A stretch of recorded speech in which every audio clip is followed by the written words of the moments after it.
Hello everyone and welcome back to my channel campus Darshan. तो कल शाम 10:30 बजे के आसपास सेकंड कट ऑफ लिस्ट के लिए दिल्ली यूनिवर्सिटी का एडमिशन पोर्टल ओपन हो चुका है। बट बहुत सारे बच्चों को डाउट्स हैं रिगार्डिंग एडमिशन के विड्रॉअल एंड कैंसिलेशन को लेकर। अब उसका एक मेन रीज़न ये भी हो सकता है कि आपने दिल्ली यूनिवर्सिटी का 6th वेबिनार अटेंड किया ही नहीं। हो सकता है इस वजह से ना किया हो क्योंकि 5th वेबिनार में काफ़ी ज़्यादा इश्यूज़ थे। मेरा भी मन नहीं था, पर फिर मुझे लगा कि काफ़ी डाउट्स आने वाले हैं तो मैंने कर लिया। तो उन्होंने बेसिकली क्या बताया था, this video is going to be kind of a summary of 6th webinar of Delhi university. तो चलिए शुरू करते हैं। उन्होंने बेसिकली स्टूडेंट्स को 4 कैटेगरी में डिवाइड किया। तो सबसे पहले तो आते हैं फ्रेश स्टूडेंट्स, फ्रेश एप्लीकेंट्स, जिन्होंने अभी तक किसी भी कॉलेज में किसी भी कोर्स के लिए अप्लाई किया ही नहीं। उसका रीज़न ये हो सकता है कि उन्हें पसंद के कॉलेज में एडमिशन ना मिला हो, या फिर ये भी हो सकता है कि उनका किसी की कट ऑफ में नंबर ना आया हो। तो अगर किसी ने अभी एप्लीकेशन डाली ही नहीं है तो जो प्रोसीजर है वो सेम है एंड कोई भी इशू नहीं है। फिर अगर मैं उसके बाद बात करूँ तो वो स्टूडेंट्स जिन्होंने एडमिशन के लिए अप्लाई किया था पर उनके जो डॉक्यूमेंट्स हैं वो रिजेक्ट कर दिए गए हैं। तो अगर आपके डॉक्यूमेंट्स रिजेक्ट कर दिए गए हैं तो कोई इशू नहीं होगा। जैसे जो फ्रेश एप्लीकेंट्स हैं, जैसे आपने पहले अप्लाई किया था, आपको सेम प्रोसीजर को रिपीट करना है एंड आपको दोबारा से अप्लाई करना है कोर्स एंड कॉलेज को सिलेक्ट करके। जैसे सेम आपने पहले अप्लाई किया था वैसे ही अप्लाई करना है। अब जो हमारी तीसरी कैटेगरी है स्टूडेंट्स की, वो स्टूडेंट्स हैं जिन्होंने अप्लाई कर दिया एंड उनकी जो एप्लीकेशन है वो अप्रूव हो गई बाय प्रिंसिपल, मतलब कॉलेज की तरफ से आपका एडमिशन अप्रूव्ड हो गया। बट किसी भी रीज़न की वजह से, या तो आपने फ़ी पे नहीं करी या फिर जो बैंक का सर्वर है वो डाउन हो गया, किसी भी रीज़न की वजह से फ़ी पेमेंट नहीं हो पाई।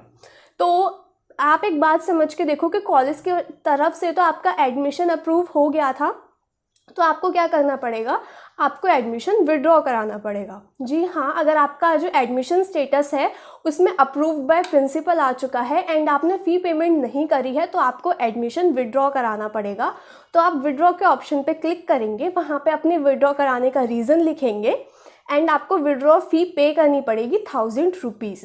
जी हाँ, ये फ़ी है जो आपको पे करनी पड़ेगी। बाकी जो प्रोसीजर है वो आप सेम रिपीट कर सकते हैं, फिर आप दूसरे कॉलेज में अप्लाई कर सकते हैं। अब 4th कैटेगरी, जो स्टूडेंट्स जिन्होंने फर्स्ट कट ऑफ में किसी कॉलेज में एडमिशन ले लिया है, वो क्या करें। तो आपको विड्रॉ नहीं कराना, आपको अपना एडमिशन कैंसिल कराना है।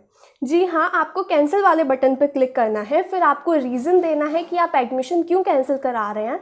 वैसे तो मोस्टली वो यही होगा कि आपको दूसरे अच्छे कॉलेज में अप्लाई करना है, तो आप अपनी तरफ से रीज़न डाल देना।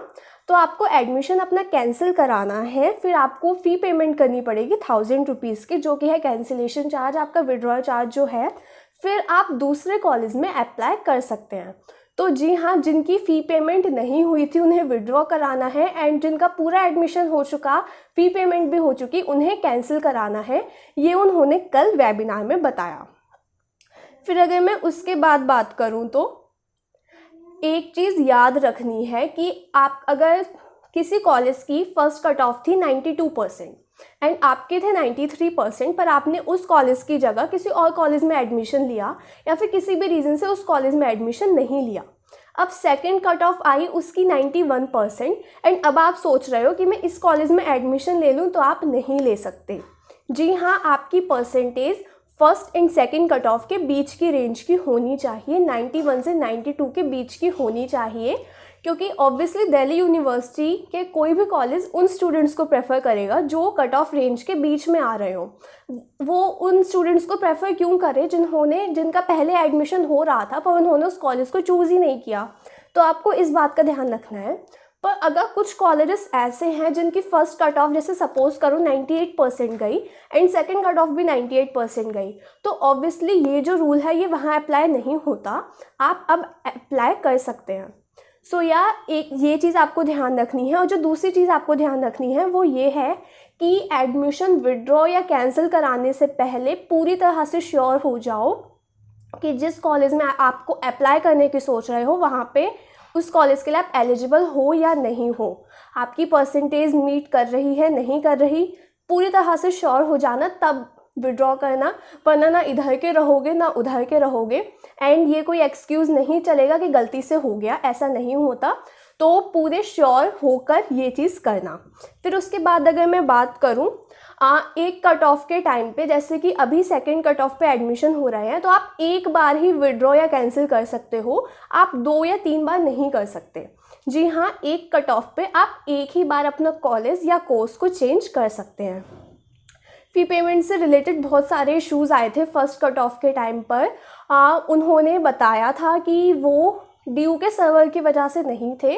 फ्राइडे को एक बैंक था, उसका सर्वर डाउन हो गया था। जिन बच्चों ने उस बैंक के थ्रू पेमेंट करी थी तो वो पेमेंट में प्रॉब्लम आ रही थी।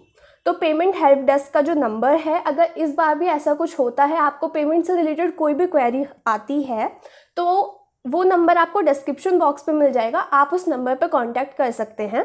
बट उन्होंने ये बोला था कि प्रेफर करना कि आप कॉल की जगह ईमेल करें, क्योंकि ईमेल वो जल्दी पढ़ेंगे, क्योंकि या कॉल तो ज़्यादातर स्विच ऑफ ही जाती है इनकी, या फिर बिजी जाती है, और वो थोड़ा सा इलेबरेट करके आंसर दे सकते हैं अगर आप उन्हें ईमेल करते हैं तो।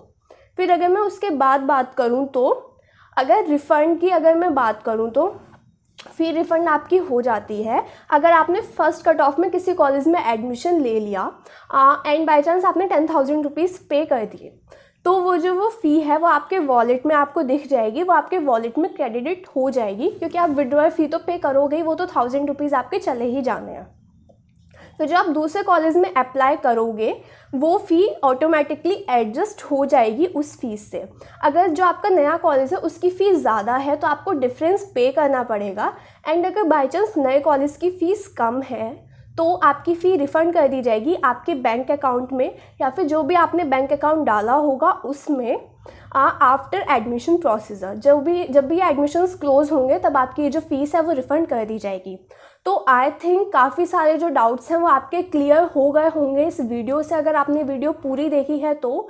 एंड ज़्यादा परेशान होने की ज़रूरत नहीं है। अगर कोई भी प्रॉब्लम आती है तो आप कॉलेज के नोडल ऑफिसर से कांटेक्ट कर सकते हैं, जिनके नंबर तो अभी तक आपके पास होंगे ही, अगर नहीं है तो उसकी लिंक भी डिस्क्रिप्शन बॉक्स में आपको मिल जाएगी। सो या that's it for today's video. And अगर आपको ये वीडियो यूज़फुल लगी तो इस चैनल को सब्सक्राइब करना मत भूलना, क्योंकि मैं ऐसे ही वीडियोस बहुत जल्द डालती रहूँगी।